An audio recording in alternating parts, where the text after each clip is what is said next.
Teja academy అందిస్తున్న Deepavali triple ధమాకా offer 65% భారీ discount, life time validity, ప్రతిరోజు మొదటి 50 మందికి 2000 రూపాయల క్యాష్ బ్యాక్. ఈ ఆఫర్ కేవలం వారం రోజులు మాత్రమే. Teja academy app. Welcome to Teja online classes.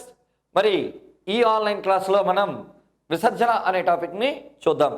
అయితే విసర్జన అనేటువంటిది ఏమిటి అసలు అంటే, శరీరంలో ఉండేటువంటి వ్యర్థ పదార్థాలను బయటికి పంపించడాన్నే విసర్జన అని ఒకప్పుడు అనేవారు. మరి ఇవాళ ఏమంటున్నారు? విసర్జన అంటే మొదటి లక్ష్యం సమతాస్థితి అనే పేరుతో చెప్తున్నారు. ఏ స్థితినా? సమతాస్థితి, బ్యాలెన్స్ అంటే ఏంటి? అధికంగా ఉన్న పదార్థాలను బయటికి పంపించడం, శరీరానికి విషపూరితమైన పదార్థాలను బయటికి పంపించడం, వీటన్నిటినీ కూడా ఏమంటాం? సమతాస్థితి. గతంలో ఒక ప్రీవియస్ బిట్ అడిగాడు, విసర్జన యొక్క ప్రథమ లక్ష్యం ఏమిటి? సమతాస్థితి. సార్, విసర్జన యొక్క అధ్యయనాన్ని ఏమంటారు? విసర్జన యొక్క అధ్యయనాన్ని యూరాలజీ అంటారు. మరి విసర్జన అనగానే మనందరికీ గుర్తొచ్చేది మూత్రపిండం. మరి మూత్రపిండం యొక్క అధ్యయనాన్ని ఏమంటారు? మూత్రపిండం యొక్క అధ్యయనాన్ని నెఫ్రాలజీ అనేటువంటి పేరుతో చెప్తారు. ఏమంటారా? నెఫ్రాలజీ. మరి వరల్డ్ కిడ్నీ డేగా ఎప్పుడు జరుపుకుంటారు? వరల్డ్ కిడ్నీ డేగా ప్రతి సంవత్సరం మార్చి నెలలో వచ్చే 2వ గురువారాన్ని జరుపుకుంటారు. సార్, మరి ఫాదర్ ఆఫ్ నెఫ్రాలజీ ఎవరు? అసలు నెఫ్రాలజీ గురించి విపరీతంగా పరిశోధన చేసిన వ్యక్తి ఎవరయ్యా అంటే చార్లెస్ హాఫ్ నగేల్. ఎవరండి ఇతను? ఇతను ఏం చేశాడంటే ప్రపంచంలో మొట్టమొదటిసారిగా మూత్రపిండ మార్పిడి చేశాడు. అందుకే ఇతన్ని ఫాదర్ ఆఫ్ నెఫ్రాలజీగా చెప్తూ ఉంటారు. సార్, విసర్జనని ఇంగ్లీష్లో ఏమంటారు? విసర్జన అనేటువంటి దాన్ని ఎక్స్క్రీషన్ అనేటువంటి పేరుతో చెప్తారు. సార్, ఎక్స్క్రీషన్ అనేటువంటిది ఏ భాషా పదం నుంచి వచ్చింది? లాటిన్ భాషా పదం నుంచి వచ్చింది. మరి ఎక్స్క్రీషన్ అనేటువంటిది ఎన్ని లాటిన్ భాషా పదాల నుంచి వచ్చింది? 2 లాటిన్ భాషా పదాల నుంచి వచ్చింది. ఏమేమిటి సార్ అవి? అందులో మొదటి దాని పేరు ఎక్స్, రెండవ దాని పేరు క్రినియర్ అనేటువంటి పేర్లతో చెప్తాం. ఎక్స్ అంటే అర్థం ఏమిటి? బయటకు. క్రినియర్ అంటే అర్థం ఏమిటి? పంపడం. శరీరంలో అధికంగా ఉన్న వాటిని కానీ, శరీరానికి పనికిరానివి కానీ, శరీరంలో ఎక్కువైపోయిన వాటిని కానీ బయటకు పంపడాన్ని మనందరం ఏమంటున్నానా? ఎక్స్క్రీషన్ అనేటువంటి పేరుతో చెప్తున్నాం. సార్, ఎక్స్క్రీషన్ అంటున్నాం కదా, మనలో ఎలా జరుగుతుంది లేదా జీవుల్లో ఎలా జరుగుతుంది, అసలు దాని ఫండమెంటల్ ప్రిన్సిపల్ ఏంటి సార్ అనే విషయాన్ని ఇప్పుడు మనం చూద్దాం. తేజ అకాడమీ అందిస్తున్న దీపావళి ట్రిపుల్ ధమాకా ఆఫర్ 65% భారీ డిస్కౌంట్, లైఫ్ టైం వ్యాలిడిటీ, ప్రతిరోజు మొదటి 50 మందికి 2000 రూపాయల క్యాష్ బ్యాక్. ఈ ఆఫర్ కేవలం వారం రోజులు మాత్రమే. Teja academy app. మరి జీవుల శరీరంలో విసర్జన అనేటువంటిది ఎలా జరుగుతుంది అనేటువంటిది ఒక చిన్న ఫ్లో చార్ట్ ద్వారా చూద్దాం. ఏ జీవైనా సరే తన యొక్క జీవక్రియల గురించి ఆహారాన్ని తీసుకుంటుంది. మరి ఈ ఆహారం అనేటువంటిది జీర్ణక్రియ అనేటువంటిది జరిగి రకరకాల సరళ పదార్థాలుగా మారుతుంది. కాబట్టి ఇక్కడే ఒక క్వశ్చన్ వచ్చింది, ఏంటి జీర్ణక్రియ అంటే ఏంటి? తీసుకున్న ఆహారాన్ని సరళ పదార్థాలుగా మార్చడానే జీర్ణక్రియ అన్నాం. జీర్ణక్రియ తర్వాత సరళ పదార్థం అనేది శ్వాసక్రియలోకి వెళ్తుంది. మరి శ్వాసక్రియ జరిగి ఏమొస్తుంది? శ్వాసక్రియ జరిగినాన శక్తి అనేటువంటిది ఏర్పడుతుంది. దాంతోపాటు కార్బన్ డైఆక్సైడ్ అనేటువంటిది ఏర్పడుతుంది. దానితో పాటు కొన్ని రకాలైనటువంటి ప్రమాదకరమైన ఎమైనో యాసిడ్స్ అనేటువంటివి ఏర్పడతాయి. మోస్ట్ ఇంపార్టెంట్ గుర్తుంచుకోండి. సరే, ఈ ఎమైనో యాసిడ్స్ ఎలా ఏర్పడుతాయి అనేది ఒక పెద్ద కథ, కానీ మనకి బేసిక్ చార్ట్లో చూసుకుందాం. మన ఆహారం నుంచి మనకి ఏమొచ్చాయి? Amino acids.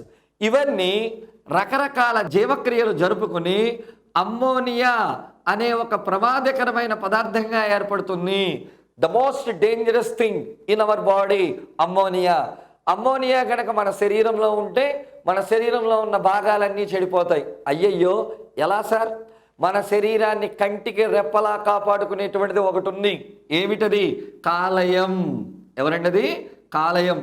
మరి ఈ కాలేయాన్ని మనందరం లివర్ అంటున్నాం. కాలేయానికి ఇంకో పేరుంది నాన్న, ఏంటి? Check post of the body. Check post of the body. ఎందుకు సార్ ఇలా అన్నారు? శరీరంలోకి వచ్చే ప్రమాదకరమైన వాటన్నిటిని చెక్ చేసి అవి మంచివి అనుకుంటేనే ముందుకు పంపిస్తుంది, లేకపోతే అక్కడే ఆపేస్తుంది. మరి మన శరీరంలో ఏమొచ్చింది? అమ్మోనియా అనేది తయారైంది.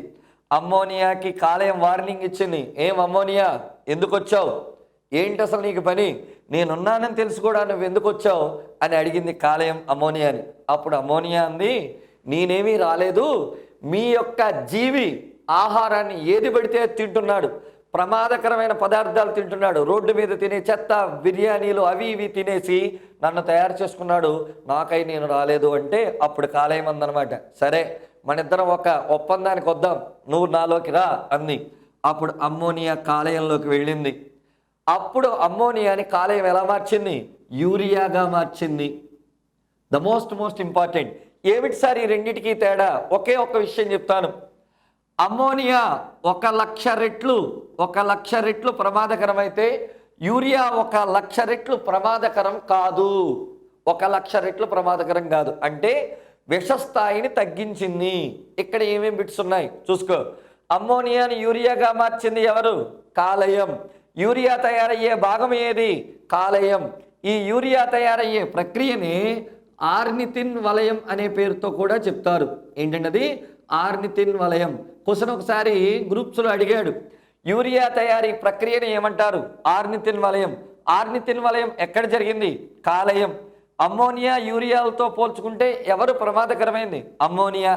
అమ్మోనియా కంటే యూరియా ఎన్ని రెట్లు విషరహితం? 1,00,000 రెట్లు విషరహితం. మరి కాలేయం ఏం చేస్తుంది? యూరియాని నెమ్మదిగా బయటికి పంపించింది. ఇప్పుడు యూరియా అనేటువంటిది రక్తంలోకి వచ్చింది. ఇప్పుడు మా విద్యార్థులకు డౌట్ వచ్చింది, సార్ యూరియా అనేటువంటిది రక్తంలో ఉండొచ్చా? ప్రమాదమేమీ కాదా? ప్రమాదం కాదు. ఎంత మేరకు? 18 నుంచి 38 మిల్లీగ్రాములు పర్ 100 ml ఉండొచ్చు. అంతకు మించి ఉంటే ప్రమాదకరమే కానీ 18 to 38 మిల్లీగ్రామ్స్ ఉంటే ప్రమాదం లేదంట. యూరియా కలిసిన రక్తాన్ని ఏమంటారు? మలిన రక్తం అంటారు. మరి మన శరీరంలో మలిన రక్తాన్ని శుభ్రపరిచే అవయవం ఎవరు? మలిన రక్తాన్ని శుభ్రపరిచే అవయవమే మూత్రపిండం. ద మోస్ట్ ఇంపార్టెంట్ గుర్తుంచుకోండి. మరి ఈ మూత్రపిండాలు మలిన రక్తాన్ని తీసుకున్నాయి. ఇక్కడ ఏం జరుగుతుంది? వడపోత, అల్ట్రా ఫిల్టరేషన్ జరుగుతుంది. అంటే మన శరీరంలో మలిన రక్తాన్ని వడపోత పోసే అవయవం ఎవరు? మూత్రపిండం. మూత్రపిండం వడపోత పోసి శుద్ధ రక్తాన్ని మళ్ళీ శరీరానికి ఇచ్చేస్తుంది. కాబట్టి దీంతో మనకు సంబంధం లేదు. మరి మలినాలు ఏమయ్యాయి? మలినాలు అనేటువంటివి బయటికి వెళ్ళాలి. మలినాలను డైరెక్ట్గా బయటికి పంపించేద్దాం అనుకుంది మూత్రపిండం. అప్పుడు మలినాలు మొరాయించాయి, మేము వెళ్ళమని. అప్పుడు మలినాల యొక్క తెక్క కుదర్చడానికి 96% నీరుని కలిపి పంపించింది. 96% నీరు మలినాలు కలిస్తేనే మలినాలన్నీ మూత్ర రూపంలో బయటికి వెళ్తున్నాయి. ఇది మన శరీరంలో జరుగుతున్న విసర్జక ప్రక్రియ. కాబట్టి క్వశ్చన్స్ ఏమున్నాయో ఒకసారి చూసుకుందాం. ఆహారంని సరళ పదార్థాలుగా మార్చే ప్రక్రియ జీర్ణక్రియ. సరళ పదార్థాల నుంచి శక్తిని తీసే ప్రక్రియ శ్వాసక్రియ. మరి జీర్ణక్రియ, శ్వాసక్రియ ఫలితంగా శరీరంలో ఉత్పత్తి అయ్యే ఎమైనో యాసిడ్స్ ఎలా మారతాయి? అమ్మోనియా. ఎమైనో యాసిడ్స్ అన్ని ఎలా మారాయి? అమ్మోనియా. మానవ శరీరంలో అత్యంత విషపూరితమైన పదార్థం అమ్మోనియా. అమ్మోనియా తయారీకి కావాల్సిన పదార్థాలు ఎమైనో యాసిడ్స్. అత్యంత ప్రమాదకరమైన అమ్మోనియాని యూరియాగా మార్చే భాగం కాలేయం. కాలేయం యొక్క మరో పేరు check post of the body. Urea తయారయ్యే వలయం పేరు ఆర్నితిన్ వలయం. మానవ రక్తంలో యూరియా ఎంత ఉండొచ్చు? 18 to 38 milligrams per 100 ml. Urea కలిసిన రక్తాన్ని ఏమన్నాం? మలిన రక్తాన్ని వడపోత పోసే భాగం ఎవరు? మూత్రపిండం. అంటే నువ్వు ఎంత మంచి శుద్ధమైన ఆహారం తీసుకుంటే అంత మంచిది. ఎందుకు సార్?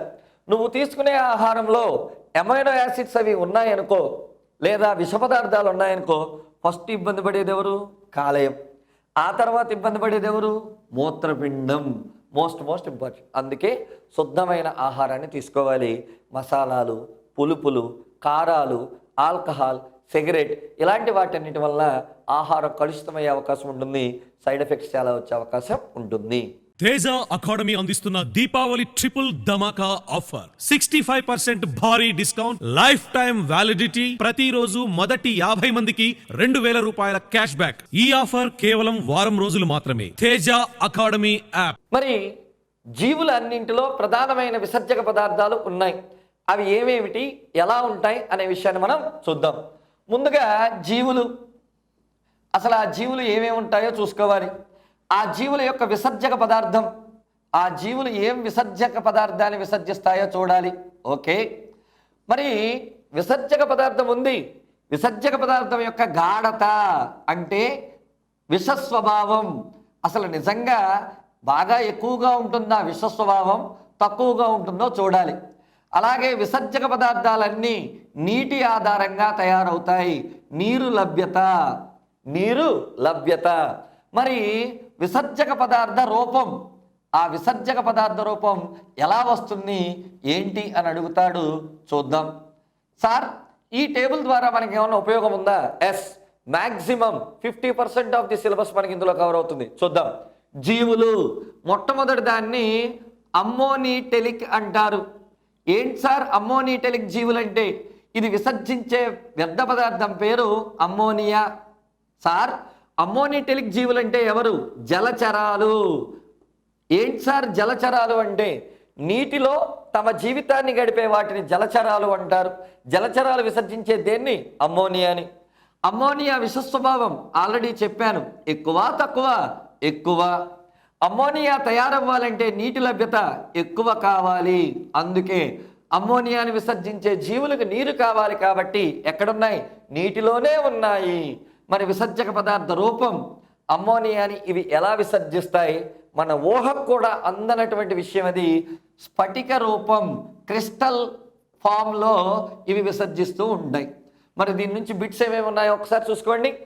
స్ఫటిక రూపంలో ఉండే విసర్జక పదార్థం పేరేంటి? అమ్మోనియా. అమ్మోనియా తయారవ్వాలంటే నీరు ఎక్కువ కావాలా తక్కువ కావాలా? ఎక్కువ కావాలి. అమ్మోనియా యొక్క విష స్వభావం ఎక్కువ. నీటిలో ఉండే జీవులు విసర్జించే దేన్ని? అమ్మోనియాని. నీటిలో ఉండే జీవుల విసర్జక పదార్థ రూపం స్ఫటిక రూపం. ఇలా చెప్పుకుంటూ వెళ్తే విషయం వస్తుంది. క్వశ్చన్ ఇలా అడిగాడు, ఒక జీవి నీటిలో నివసిస్తూ ఉంది, దాని యొక్క విసర్జక పదార్థం అమ్మోనియా. నెక్స్ట్ లెవెల్కి వెళ్దాం. అమ్మోనిటెలిక్ తర్వాత వచ్చేదాన్నే యూరియోటెలిక్ అంటారు. ఏంటి సార్ యూరియోటెలిక్ అంటే? యూరియాని విసర్జిస్తుందని అర్థం. సార్ యూరియాని విసర్జించే జీవులు ఎవరు? భూచరాలు. నీటి మీద నివసించే వాటిని జలచరాలు అన్నాను, భూమి మీద ఉండే వాటిని భూచరాలు అంటాను. వీటిలో క్లారిటీగా కేటగరైజేషన్ ఉంటుంది, వాటిని చూద్దాం. ముందుగా భూమి మీద ఉండేవి ఏమి విసర్జించాయి? యూరియా. ఎగ్జాంపుల్, మానవుడి యొక్క విసర్జక పదార్థం యూరియా, వానపాము యొక్క విసర్జక పదార్థం యూరియా, పశువుల యొక్క విసర్జక పదార్థం యూరియా. ఇవన్నీ భూమి మీదే ఉన్నాయి కదా, ఎగ్జాంపుల్స్ వచ్చాయి. విష స్వభావం ఒక మోస్తారుగా ఉంటుంది. అంటే అమ్మోనియాతో పోల్చుకుంటే యూరియా యొక్క విష స్వభావం తక్కువ అనుకున్నాం కదా, ఒక మోస్తారు. నీటి లభ్యత ఇది కూడా ఒక మోస్తారుగానే కావాలి. అమ్మోనియాకి కావాల్సినంత నీరు అక్కర్లేదు కానీ కాస్త కావాలి. మరి భూమి మీద జీవులు నీటి ఆధారంగానే బతుకుతూ ఉంటాయి, అవి మనకి తెలుసు.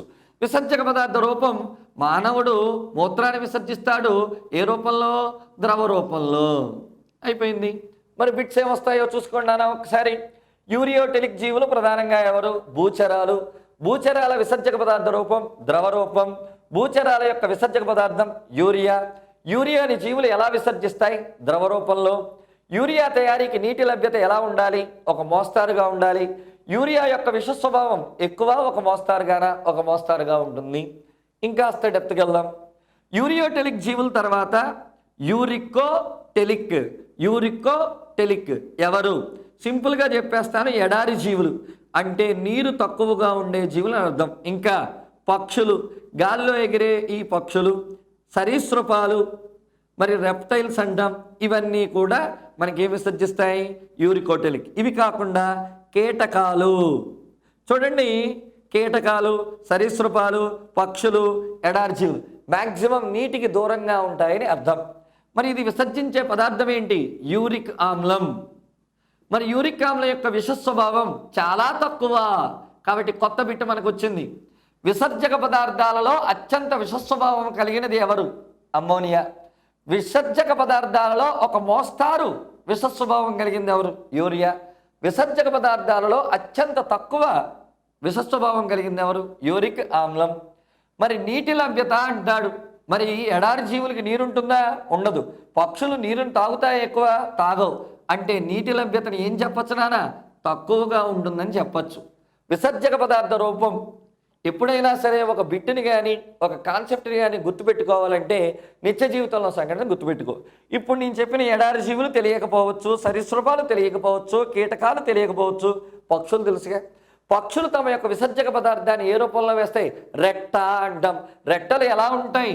అటు ఘనస్థితిలోనూ కాకుండా ద్రవస్థితిలోనూ కాకుండా పాక్షిక రూపంలో ఉంటాయి. ఇంకా రెట్టను వర్ణించడం సమంజసం కాదు కాబట్టి వదిలేస్తున్నాను. పాక్షిక రూపంలో ఉంటాయి. కాబట్టి క్వశ్చన్ ఏమడుగుతాడు? పాక్షిక రూపంలో ఉండే విసర్జక పదార్థానికి నీరు ఎలా కావాలి? తక్కువగా. పాక్షిక రూపంలో ఉండే విసర్జక పదార్థం యొక్క విషస్వభావం తక్కువ. పాక్షిక రూపంలో విసర్జక పదార్థం ఎవరు? యూరిక్ ఆమ్లం. యూరిక్ ఆమ్లం తయారీకి నీటి లభ్యత ఎలా ఉంటుంది? తక్కువ. సార్ ఇందులో ఇంకా ఏమన్నా బిట్స్ ఉన్నాయా? ఎస్ ఉన్నాయి. ఒక జీవి నీరు తక్కువగా తీసుకుంటుంది, విసర్జించే పదార్థం యూరిక్ ఆమ్లం. ఒక జీవి నీరు ఎక్కువగా తీసుకుంటుంది, విసర్జక పదార్థం అమ్మోనియా. ఒక జీవి నీరు ఒక మోస్తారుగా తీసుకుంటుంది, విసర్జక పదార్థం యూరియా. ఈసారి ఆవాసం బట్టి చూద్దాం. మరి కప్ప నీటిలో ఉంది, మరి నీటిలో ఉంటే అదేంటి లెక్క? జలచరం. ఎవరు? అమ్మోనియా. కప్ప భూమి మీద ఉంది అంటే అది భూచరం. ఎవరు? యూరియా. వానపాము భూమి మీద ఉంది, ఏంటి? యూరియా. వానపాము గురించి మీకు తెలుసు కదండి. వానపాముకు మరో పేరు రైతుకు నేస్తం. ఎందుకు? వానపాము నేలలో ఉండి తన విసర్జక పదార్థమైన యూరియాని నేలలోకి వదులుతుంది కాబట్టి, యూరియా వల్ల మొక్కలు ఎదుగుతాయి కాబట్టి రైతుకు నేస్తం అన్నాం. ఇలా మనం విసర్జక పదార్థాల గురించి మాట్లాడుకోవచ్చు. ఇవి కాకుండా ఇంకా కొన్ని విసర్జక పదార్థాలు ఉన్నాయి. అవి ఏంటి? తేజ అకాడమీ అందిస్తున్న దీపావళి ట్రిపుల్ ధమాకా ఆఫర్. 65% భారీ డిస్కౌంట్, లైఫ్ టైం వ్యాలిడిటీ, ప్రతిరోజు మొదటి 50 మందికి 2000 రూపాయల క్యాష్ బ్యాక్. ఈ ఆఫర్ కేవలం వారం రోజులు మాత్రమే. Teja academy app. మరి రకరకాల విసర్జక పదార్థాల్లో యూరియా, యూరిక్ ఆమ్లం, అమ్మోనియాని చూసాం. ఇప్పుడు కాస్త డైవర్సిఫికేషన్ రాబోతుంది, జాగ్రత్తగా చూడండి. మరి ముందుగా మనం చెప్పుకుంటుంది అమ్మోనియా. అమ్మోనియాను విసర్జించే జీవులన్నీ ఏ చరాలన్నాను? జలచరాలన్నాను. ఎగ్జాంపుల్ చూద్దాం. నెంబర్ 1 మంచినీటి చేపలు. నేను మీ అందరికీ ఒకే ఒక విషయాన్ని మనము చేస్తున్నాను నాన్న. బయాలజీ చదివేటప్పుడు లాయర్గానే చదవాలి. అదేంటండి లాయర్గా? మంచినీటి చేపలు అన్నానంటే దీనికి రివర్స్ పదం ఎవరు? ఉప్పు నీటి చేపలు కాదని అర్థం. ఉప్పు నీటి చేపలు ఇంకేదో విసర్జిస్తాయని అర్థం. కాబట్టి మంచినీటి చేపలు ఏం విసర్జించాయి? అమ్మోనియా. ఇంకా నీటిలో కప్ప. మరి నీటిలో ఉంది కప్ప, అది ఏం విసర్జిస్తుంది? అమ్మోనియా. తర్వాత ట్యాడ్పోల్ లార్వా. ట్యాడ్పోల్ అంటే ఎవరి లార్వా? కప్ప యొక్క లార్వా. మరి ఆ కప్ప యొక్క లార్వా నీటిలో ఉంటుంది, అది దేన్ని విసర్జిస్తుంది? అమ్మోనియానే విసర్జిస్తుంది. మరి తర్వాత పీతలు, తర్వాత రొయ్యలు, ఇవన్నీ కూడా దేన్ని విసర్జిస్తాయి? అమ్మోనియానే విసర్జిస్తాయి. ఇది కేవలం నీకు అవగాహన గురించి చెప్పాను. ఏంటి? నీటిలో ఉండేవి కాబట్టి అమ్మోనియా. ఓకే. అమ్మోనియా తర్వాత మనం చూడవలసినటువంటిది ఎవరండి? యూరియా. యూరియాని విసర్జించే జీవుల లిస్ట్ ఇంకోటి ఫామ్ చేసుకుందాం, చూద్దాం. నెంబర్ 1 మంచినీటి చేపలు అన్నాను కాబట్టి ఇక్కడ ఉప్పు నీటి చేపలు చెప్పాలి. ఉప్పు నీటి చేపల యొక్క విసర్జక పదార్థం ఏంటి అని అడిగితే ఇంకా ఆలోచించని అవసరం లేదు, యూరియా. ఈ రెండింటిని ఆధారంగానే మనకు బిట్ ఫ్రేమ్ చేస్తాడు. మంచినీటి చేపల యొక్క విసర్జక పదార్థం అమ్మోనియా, ఉప్పు నీటి చేపల యొక్క విసర్జక పదార్థం యూరియా, సముద్ర చేపల యొక్క విసర్జక పదార్థం యూరియా. సంతోషం. ఇంకా చూడనా, నీటిలో ఉన్న కప్ప అయితే ఇది. మరి భూమి మీద కప్ప భూమి మీదకి వచ్చింది, నీరు తక్కువగా తీసుకుంటుంది, అప్పుడు అది విసర్జించే దేన్నానా? యూరియాని విసర్జిస్తూ ఉంటుంది. ఇంకా వానపాము విసర్జించేది యూరియాని, అందుకే వానపాముని ఏమంటున్నాం? రైతుకు నేస్తం అంటున్నాం. మరి పశువులు, మనం చుట్టూ ఉండే చాలా రకాల పశువులు ఏం విసర్జిస్తాయి? యూరియాని విసర్జిస్తూ ఉంటాయి. మరి మానవుడు యూరియాని విసర్జిస్తూ ఉంటాడు. ఇంకా చాలా ఎగ్జాంపుల్స్. అంటే భూమి మీద ఉండేటువంటి జీవులన్నీ ఏం విసర్జిస్తాయి? మ్యాక్సిమం 1 or 2 డిఫరెంట్ అవుతాయి. మ్యాక్సిమం ఏంటి? యూరియా. నీటిలో ఉన్న ఎవరు? అమ్మోనియా. ఇంకా చివరిగా మనం మాట్లాడేది దేన్ని? యూరిక్ ఆమ్లం. యూరిక్ ఆమ్లాన్ని విసర్జించాలంటే ఒక బేసిక్ నేచర్ గుర్తుపెట్టుకో. ఆ జీవికి నీరు తక్కువగా లభించాలి, లేదా ఆ జీవి నీరు తక్కువగా తీసుకోవాలి. ఏంటో చూద్దామా? 1 ఎడారి జీవులు. ఎడారిలో ఉన్న ఏ జీవైనా సరే 99% ఏం విసర్జిస్తాయి? యూరిక్ ఆమ్లాన్ని విసర్జిస్తాయి. ఎడారిలో నీరు లభ్యత తక్కువ కదా నాన్న, అందుకే యూరిక్ ఆమ్లం. ఇంకా పాములు. సార్ పాములు అంటున్నారు, పాములు నీటిలో ఉంటాయి కదా, మరి అమ్మోనియాను విసర్జించవచ్చు కదా. అక్కడే ఉండు. పాము వేగంగా చలించాలి. నీరుని తీసుకుంటే శరీరం బరువు పెరుగుతుంది, వేగంగా చలించగలదా? చలించలేదు. అందుకని నీరుని తీసుకోదు, యూరిక్ ఆమ్లాన్ని విసర్జిస్తుంది. తర్వాత పక్షులు కూడా నీటిని తక్కువగా తీసుకుంటాయి. ఇన్ కేసు నీరుని ఎక్కువగా తీసుకుని కాస్త బలంగా తయారైతే ఎగరలేవు. అందుకని పక్షులు నీరు తక్కువగా తీసుకుంటాయి, యూరిక్ ఆమ్లాన్ని విసర్జిస్తాయి. కీటకాలు కూడా గాల్లో ఎగరాలి కదా, నీరు తీసుకుంటే బరువైపోతాయి కదా, అవి కూడా ఏ ఆమ్లం? యూరిక్ ఆమ్లం. అలాగే మ్యాక్సిమం సరీసృపాలు, సరే ఎక్కడుంటాయి అనే దాని డైవర్సిఫికేషన్ కాదు కానీ రెప్టైల్స్, సరీసృపాలన్నీ కూడా ఏం విసర్జిస్తాయి? యూరిక్ ఆమ్లాన్ని విసర్జిస్తాయి. ఇవి ప్రధానమైనటువంటి విసర్జక పదార్థాలు. ఇది కాకుండా కొన్ని విచిత్రమైన జీవులు ఉన్నాయి చూడండి. మరి తర్వాత వచ్చేటువంటిది ఏంటయ్యా అంటే సాలీడు విసర్జక పదార్థం ఏంటి అని గ్రూప్స్లో ఒకసారి అడిగాడు. దాని పేరు గ్వానిన్. ఏంటనా? గ్వానిన్. చెప్పండి, సాలీడు యొక్క విసర్జక పదార్థం ఏంటి? గ్వానిన్. ఇంకాస్త ముందుకెళ్దాం. సముద్ర పక్షులు మోస్ట్ ఇంపార్టెంట్, గుర్తుంచుకోండి నాన్న. సముద్ర పక్షులు విసర్జక పదార్థం పేరు గ్వానో. సముద్ర పక్షుల విసర్జక పదార్థం పేరు గ్వానో అంట. ఈ గ్వానోకి సంబంధించి ఒక చిన్న పాయింట్ ఉంది, చెప్తాను వినండి. కొన్ని దేశాలలో ఈ సముద్ర పక్షులు పెద్ద పెద్ద బండరాళ్ళ మీద తమ యొక్క విసర్జక పదార్థాలైన రెట్టలని వేసేస్తాయి. ఆ రెట్టలు ఆ బండరాళ్ళ మీద పడి ఎండిపోతాయి. రైతులు వాటిని తెచ్చి వాటిని పొడి చేసి తమ పొలాలకు ఎరువుగా వేసుకుంటారు. అంటే చాలా దేశాలలో రైతులు సహజ ఎరువుగా వాడుతున్న సముద్ర పక్షుల యొక్క విసర్జక పదార్థం పేరేంటి? గ్వానో. కాబట్టి సహజ ఎరువు అంటే ఎవరు గుర్తుంచుకోవాలి? గ్వానోని గుర్తుంచుకోవాలి. ఇంకాస్త ముందుకెళ్దాం. చేపల్లో టీలియాస్టీ చేపలని కొన్ని ఉన్నాయి. ఏ చేపలనా? టీలియాస్టీ చేపలు. ఇవి తమకు మాత్రమే ప్రత్యేకమైన టీఎంఓని విసర్జిస్తాయి. ట్రై మిథైల్ ఎమైన్ ఆక్సైడ్ అనే దాన్ని విసర్జిస్తాయి. ఎవరవి? టీలియాస్టీ చేపలు. సార్, టీలియాస్టీ చేపలేమో టీఎంఓ, ఉప్పు నీటి చేపలేమో యూరియా, మంచినీటి చేపలేమో అమ్మోనియా. ఎందుకు సార్ ఇలా?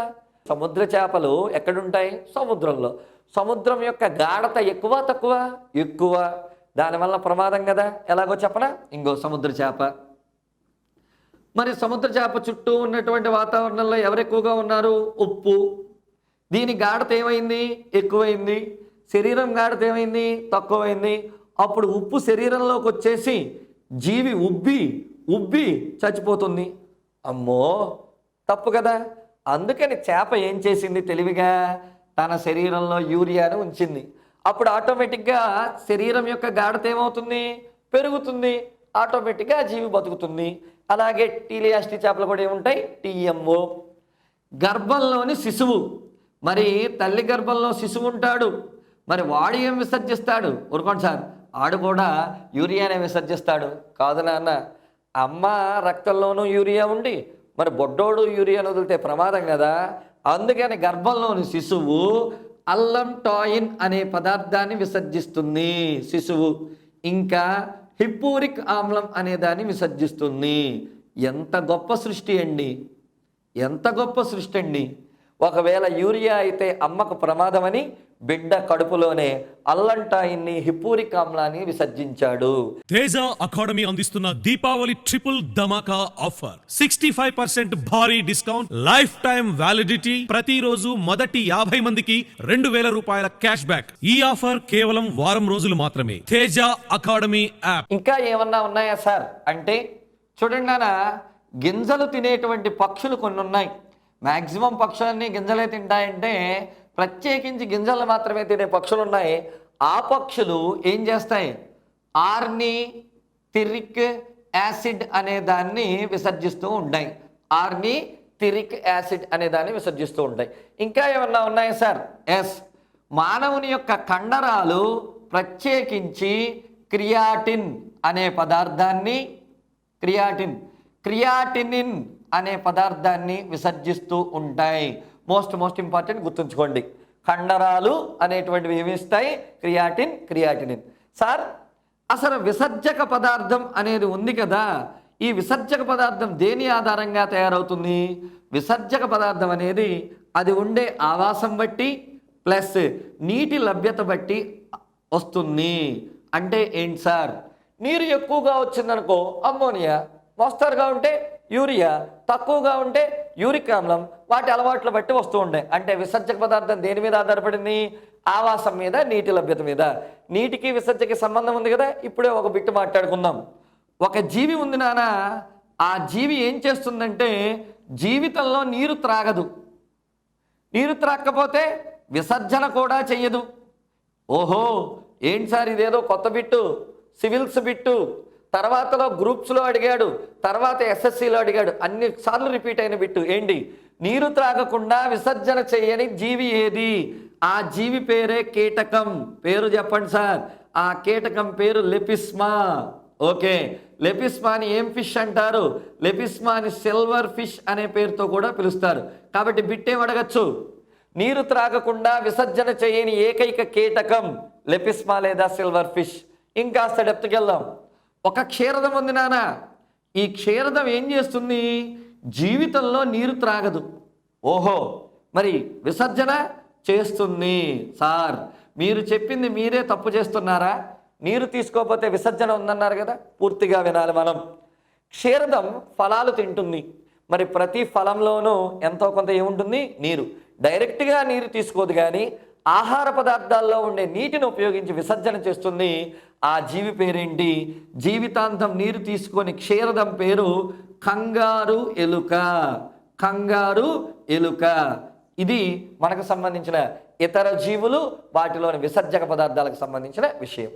తేజ అకాడమీ అందిస్తున్న దీపావళి ట్రిపుల్ ధమాకా ఆఫర్. 65% భారీ డిస్కౌంట్, లైఫ్ టైం వ్యాలిడిటీ, ప్రతిరోజు మొదటి 50 మందికి 2000 రూపాయల క్యాష్ బ్యాక్. ఈ ఆఫర్ కేవలం వారం రోజులు మాత్రమే. Teja academy app.